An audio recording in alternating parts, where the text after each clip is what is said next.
એ જ કેટલાક લોકો જે છે પોતાની સસ્તી લોકપ્રિયતા માટે આ વસ્તુ કરવાના છે. આપણે જે 24,700 જેટલી ભરતીઓ તબક્કાવાર આપણે કરી રહ્યા છે.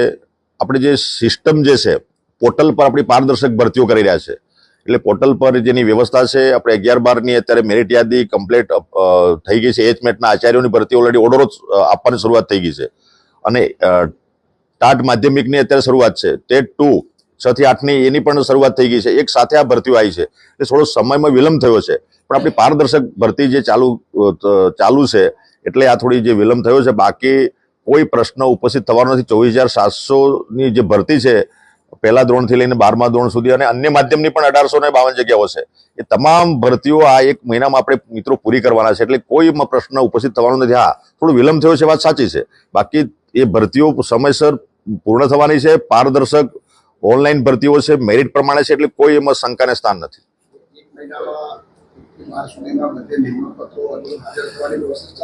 અત્યારે એચમેટના આચાર્યોની ભરતી થઈ છે, એમને ઓર્ડરો આપવાના શરૂ છે અને માધ્યમિક અને ઉત્તર માધ્યમિક અને ગવર્મેન્ટ સરકારી સ્કૂલોની પણ ભરતી સાથે સાથે આપણે લીધી છે. એટલે ટૂંક સમયમાં મેરિટના આધારે પ્રમાણપત્રનું વેરિફિકેશન થશે. વેરિફિકેશન થયા પછી એમને ઓર્ડરો આપવાનું શરૂઆત થઈ જશે. પ્રાથમિકની પણ પ્રક્રિયા હાલમાં ચાલુ છે. પણ સાહેબ મહિનો તો ઉપર થઈ ગયો, એટલે શું સાહેબ કઈ તકલીફ શું છે કે કઈ સમાચાર મળતા નથી અમને? સમાચાર હવે આવશે એટલે એમ કે ભરતી અટકી ક્યાં, એમ બીજું કઈ નહીં સાહેબ.